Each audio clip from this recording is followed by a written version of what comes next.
한 여자가 있다. 여자는 친구와 약속 시간을 늦지 않기 위해 서두른다. 약속 장소에 도착했다. 친구는 아직 나오지 않았다. 카톡을 보내본다. 늦을 것 같다고 미안하다고 한다. 순간 그렇게 미안해 보이지 않는 반응이 서운했지만 난 쿨한 사람이니까 하고 그냥 넘어갔다. 친구가 약속 시간 37분이 지나서야 도착했다. 37분을 늦는다는 건 천재지변이 있던 게 아닌 이상 애초부터 여자와의 약속을 중요하게 생각하지 않았던 것이라고 생각했다. 37분이면 시급 10,000원이라고 쳐도 5,000원이 넘는다. 하지만 화를 내서는 안 된다. 화를 낸다면 졸지에 소심하고 예민한 사람이 될 것이기 때문이다. 친구는 어젯밤 남자친구와 다투다 잠들어서 오늘 늦잠을 잤다고 말한다. 그리고 오늘 남자친구와의 이야기 한 보따리를 풀어준다고 한다. 마치 그 이야기를 들려주는 것이 약속 시간을 못 지킨 것에 대한 충분한 보답인 것 마냥 얘기한다. 카페에 들어왔다. 남자친구랑 싸워서 기분도 안 좋아 보이고 오늘 여자에게 친히 들려줄 이야기가 있는 친구를 위해서 왠지 음료는 여자가 사야 할 것만 같은 분위기다. 여자가 계산했다. K까지 18,000원이다. 이 친구가 늦은 시간을 환산한 돈과 합치면 벌써 23,000원이다. 친구의 이야기를 들어준다. 뻔한 이야기다. 항상 반복된 레파토리라서 별로 공감도 안 된다. 여자는 23,000원을 들여서 남의 부정적인 감정 찌꺼기를 덜어주고 있었다. 여자는 잘못한 게 하나도 없는데 내가 손해를 보고 있는 느낌을 받았다. 친구의 이야기에 집중하기가 점점 어려워진다. 머릿속에선 어제 봤던 말티즈는 참지 않기 짤이나 떠오르고 있다. 잠깐. 갑자기 감정을 표출하고 싶은 충동이 들었다. 친구의 이름을 부르곤 솔직하게 화를 내본다. 그러자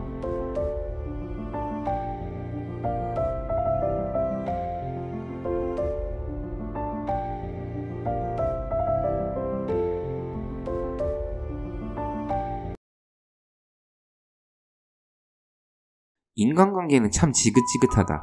지금까지 살아오면서 가장 나를 힘들게 한 게 무엇이냐고 묻는다면 나는 인간관계였다고 자신있게 말할 수 있다. 나이가 들수록 능숙해지기는커녕 관계로부터 받는 데미지는 사실 더 컸다. 하지만 예전처럼 내색하지는 않고 내면 어딘가에 꾹꾹 눌러 담을 수 있게 되었다. 왜냐면 인간관계로 힘들어하는 내색이 표출되어지는 순간 나는 성숙하지 못한 어른이라는 타이틀을 거머쥐게 되기 때문이다. 또한 누군가의 먹잇감이 될 것 같은 공포감이 들었었다. 나는 내색하지 않은 덕분에 외견상 나의 관계는 부드럽고 둥글둥글해 보이게 만드는 데 성공을 했다. 미디어에 나오는 유명인이나 수많은 유튜버들이 관계에 대해서 본인만의 성찰을 마치 정답인 양 말하는 것을 보면 무언가 불편한 감정이 들었다. 휘둘리지 않는 법, 상처받지 않는 법, 우습게 보이지 않는 법 등등. 제목을 본 순간 엄청나게 필요한 것이라고 느껴진다. 마치 대단한 내공신법을 발견한 무리민 마냥 저 방법만 익히면 앞으로 나의 인생은 먼치킨 사이다일 것 같기 때문이다. 하지만 이런 것들은 정답이 아니다. 본능적으로 느껴지지 않는가? 이것들은 단지 내가 위치한 관계의 환경이 외견상 괜찮아 보이도록 조각하는 그런 꼼수를 알려주는 것들이다. 언젠간 고수를 만나면 무력화될 것이 뻔하다. 단언컨대 이 세상 그 누구도 이상적이고 완벽한 관계를 갖고 있는 사람은 없다고 생각한다. 본인을 둘러싸고 있는 관계들이 그 시점에서 유리하게 조각되어져 있을 뿐. 사람들은 인생의 각 시점마다 다양한 관계의 모습을 갖고 있다. 환경이 변할 때마다 관계도 같이 변한다. 어떤 시점에선 불만족스러운 관계 속에 살아간다. 그 관계 속에서 본인은 소심하거나 예민한 사람일 수 있다. 하지만 그러다 또 어떤 시점에는 주변으로부터 쿨하고 멋진 사람으로 비춰지는 환경이 있을 때도 있다. 왜 일관성이 없냐고? 내가 관계를 왜 조각이라고 표현을 했는지 한번 생각해보자. 누구든지 무언가를 조각하려고 할 때 마음가짐은 미학적인 관점으로 접근한다. 멋지거나 보기 좋게 만들려고 노력하기 때문이다. 주관이 개입되는 것이다. 즉, 내가 상상하는 이상적인 인간관계의 모습을 만들려고 한다. 처음에는 내가 상상한 대로 조각할 수 없어서 약간 엉성하다. 때로는 아깝지만 과감하게 덩어리들을 깨트려야 된다. 때로는 티도 잘 안 나지만 세밀하게 다듬어야 된다. 그렇게 점차 내 상상대로 조각이 되어간다. 정성을 담은 내 조각 작품은 모두의 마음에 들지는 않는다. 내 작품이 마음에 드는 사람에게는 나는 쿨하고 멋진 인간관계를 소유한 사람으로 보인다. 하지만 내 작품이 마음에 들지 않는 사람한테는 나는 좀 소심하고 예민한 사람으로 보인다. 그러다가 최대한 많은 사람들의 마음에 들도록 노력하고 싶어진다. 그렇게 대표작들을 모방한다. 교과서적인 방식에 충실한다. 아무 일 없이 불러내 즐겁게 수다 떨 수 있는 친구도 만들었고 자신의 비밀을 이야기할 수 있는 친구도 만들었다. 롤모델로 삼을 만한 선배도 만들었으며 내 조언을 고마워하는 후배도 만들었다. 이렇게 대부분의 사람들에게 얼추 그럴듯하게 보여질 수 있게 됐다. 하지만 내 마음에 드는가?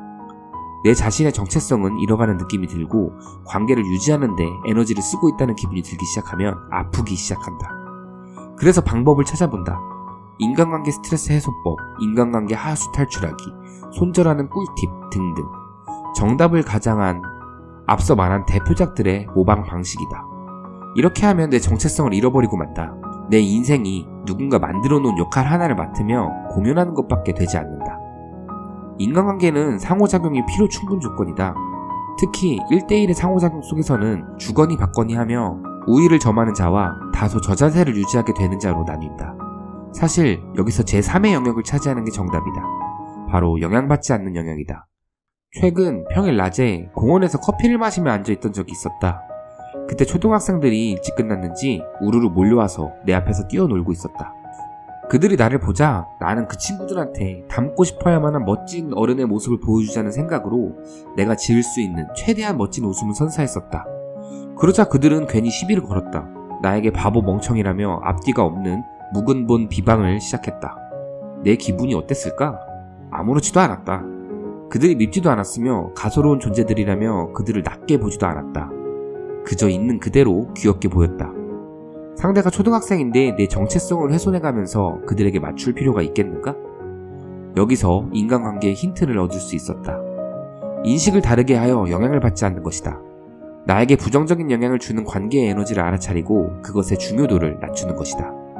마치 격투게임에서 상대방이 공격할 때 막기 대신에 회피 기술을 쓰는 것처럼 나에게 다가오는 관계 속의 공격을 가뿐히 회피하는 것이다. 그렇게 여러 번 회피하다 보면 상대방은 공격 의지를 잃어버린다. 이를 위해선 초등학생을 바라볼 때와 같이 나의 의식 수준을 높여 부정적인 상황을 있는 그대로 감정을 담지 않고 볼 수 있도록 해야 한다.